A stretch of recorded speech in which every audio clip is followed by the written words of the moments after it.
I think some of the most beautiful things in macro photography can be also some of the most common household items that you have around at home. Today I'm going to use one of those household items, a battery-powered drill, to get some interesting slow-mo footage of my drill bit going into some wood. I think it's going to be a really fun and easy shoot for you to follow along with at home, so stick around and I'll get started in just a sec.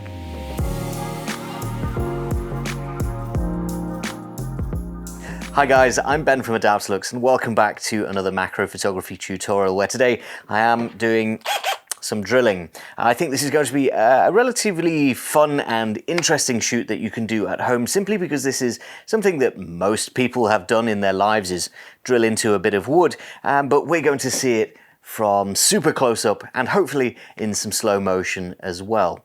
Provided you've got a drill and some drill bits and a piece of wood, maybe you could even do this with some brick, but I think it's going to be most interesting to see all of those little bits of wood coming off in all different directions. You're also, of course, going to need a camera, a macro lens, and some lighting if you want to make this look really cinematic and interesting. I'm going to be playing around with my lighting quite a lot. I want to add some color. I also need a lot of light to compensate for that slow motion. I want to maybe be shooting on 120 frames per second. I think that's the max that my camera can handle. If yours can go faster, I think it'll be even more interesting. Either way, I'm going to jump in and get started, firstly by clamping a piece of wood to my rickety old table. So as you can see, I've got myself a nice long little bit of wood just here, and I have clamped it to the table, although the table itself is not particularly sturdy. I'm going to do my best to brace against this so that we get a nice steady shot. And I'm going to be drilling over the edge of the table here so I don't inadvertently drill through my table, although it wouldn't be the worst thing. This table has been through a lot worse than that. So I'm going to be shooting across and down as close to my area of drilling as possible. I've got my camera mounted on a separate tripod down here with the Lauer 2.5 to 5 times f2.8 ultra macro lens on the front here, so we have a lot of opportunity to get super close up to the action. I've also got a focus stacking rail here. This is mostly for just manipulating the focus of the lens, because I want to be able to focus in and out without having to change the magnification of the lens. I don't think we're going to be focus stacking today, but you never know, so maybe I'll do some focus stacking as well. But it's super important to keep your camera as steady as possible and your piece of wood as steady as possible. I do recommend clamping it on the opposite side so it's got something to brace against. When you push down on this side, it's not going to go anywhere. There's going to be a lot to concentrate on here, so I do recommend being safety conscious. You don't want to be drilling and photographing all at the same time and losing your concentration, make a mistake and hurt yourself, so do try and be safe. The last thing we're going to need is some lighting. This shot is not going to be particularly interesting unless you have some nice harsh directional light, maybe with some color as well. And getting light in close to something like this drill when it's down like this, it's going to be a bit tricky. You're going to have a big shadow over here if you only have a large light source. Lighting from only one direction, of course, is a possibility, but ideally we want to surround this with some lights and be able to move them around. That's where the Adaptalux Studio is going to come in. I'm going to be placing the Control Pod 3 down on a mini tripod on my table, and then I'll be plugging in various lighting arms, maybe with diffusion, maybe not, so that I can place all of these lights around my drill bit to where it looks the nicest. Of course, because these are continuous lights, I'll be able to see what everything looks like before I start drilling, and hopefully I won't need to change anything too much after the drilling is started. So I'm going to try and find a nice starting point for my lighting, and we'll see what we come out with. So I've placed my lighting down on my table just here, and to begin with I've got a white lighting arm diffused and an amber lighting arm undiffused. I've placed this one coming in from the side so that we get some nice diffused light on the left hand side, but then this one, the amber one, I've got coming in from the back, so that it's going to give me a nice bit of backlighting.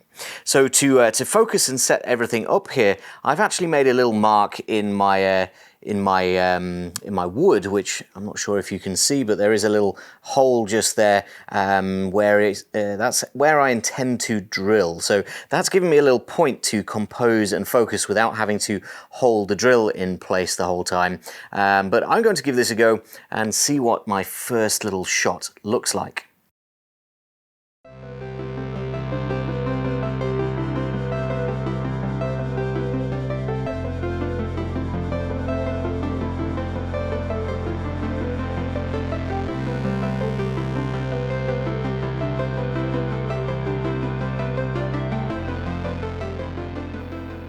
So I'm starting to think that this shoot might be a little bit trickier than I first imagined, mostly because of the depth of field. Usually I'm used to doing some stills and focus stacking if I want to completely eliminate the depth of field. But when we're doing video, it's much trickier. The depth of field is, well, it's going to persist no matter what I do, but it's getting worse the closer we get.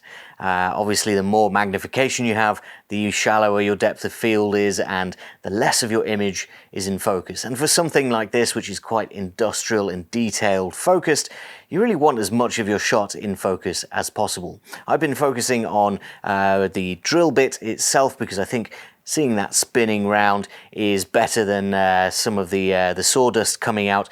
The sawdust, if it's out of focus as it gets closer to the camera, I think that's fine. There's not really much we can do about it, but keeping that drill bit in focus with all of those cool reflections that change as the drill bit spins, I think that's key.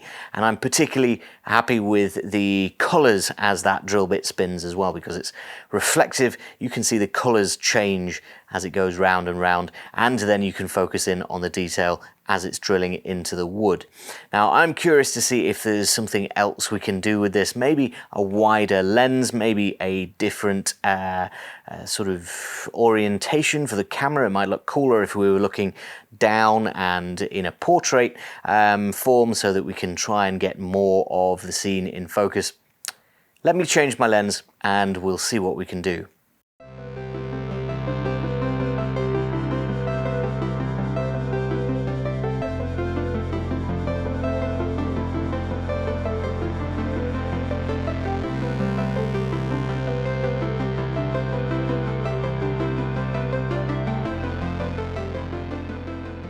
I'm quite enjoying this shoot, mostly because it's just drilling random holes in a piece of wood, but it's actually quite fun to try different camera angles to try and get a shot of something that is pretty tricky. And getting an angle on this, well, seemingly quite simple thing with a drill bit going into wood is really hard. Trying to get the right depth of field and the right focus point and the right lighting. I'm certainly glad for having lighting that could come in underneath where the drill is. If I had large lights, I'd be casting shadows all over the place. It would be really hard to get any kind of interesting light down where the action is happening without casting all sorts of weird shadows and getting in the way when you inevitably have to bring the drill up and over.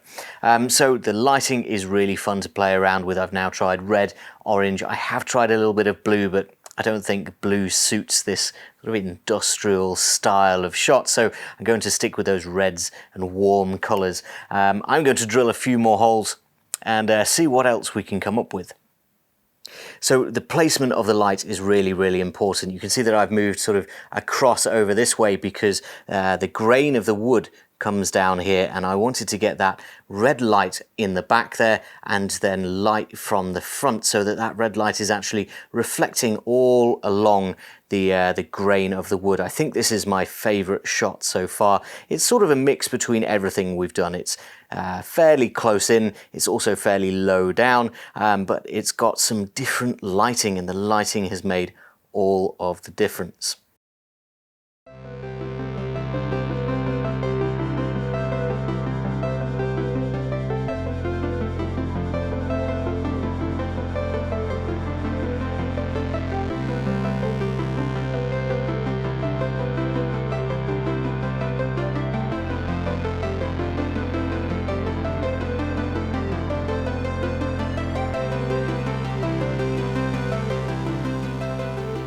So this has certainly been a very fun shoot. It has been trickier than I was anticipating though, mostly because we're shooting video and particularly slow-mo video. When you're doing slow-mo, then you add a few more constraints, like your shutter speed has to match your frame rate at the very least. So if you're shooting at 100 frames a second to get 4 times slow-mo, then you need your shutter speed to be at least 1/100th of a second. So that eliminates the possibility of any longer shutter speeds to add a bit more light, and also we need quite a small aperture in order to get a wide depth of field, because we can't cheat with focus stacking. That leaves really our only variable as our ISO and our lighting. So I was shooting on a fairly high ISO, higher than I would normally want to, but because I had all of this extra lighting placed nice and close to that drill bit, we didn't have to go to the extremes. I'd like to know from you guys whether you followed along with my little drilling tutorial and messed up a bit of your own wood and got your drill out and had some fun. Let me know down in the comments. If you learned something, make sure to hit the like button and hit subscribe for lots more macro photography tutorials, ideas and inspiration coming in the future. For now, that is all I've got time for. Thank you very much for watching, and I'll see you next time.